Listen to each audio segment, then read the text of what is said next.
মৃত্যুশয্যায় মহাবীর Alexander তার সেনাপতিদের ডেকে বলেছিলেন, আমার মৃত্যুর পর আমার 3টি ইচ্ছা তোমরা পূরণ করবে। আমার প্রথম অভিপ্রায় হচ্ছে শুধু আমার চিকিৎসকরাই আমার কফিন বহন করবেন।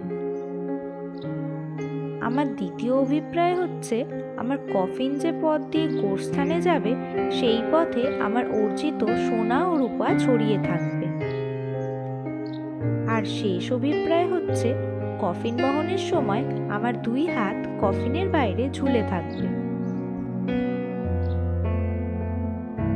তার সেনাপতি তখন তাকে এই বিচিত্র অভিপ্রায় কেন করছেন প্রশ্ন করলেন।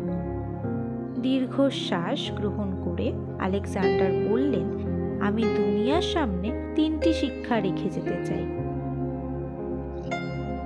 আমার চিকিৎসকদের কফিন বহন করতে এই কারণে বলেছি যে যাতে লোকে অনুধাবন করতে পারে যে চিকিৎসকেরা কোনো মানুষকে সারিয়ে তুলতে পারে, তারা ক্ষমতাহীন আর মৃত্যুর থাবা থেকে রক্ষা করতে অক্ষম।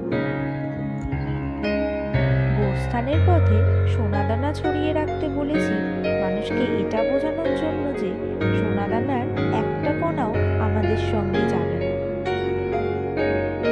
এগুলো পাওয়ার জন্য সারাটা জীবন ব্যয় করেছি, কিন্তু নিজের সঙ্গে কিছুই নিয়ে যেতে পারছি না। মানুষ বুঝুক এসবের পেছনে ছোট সময়ের অপচয়।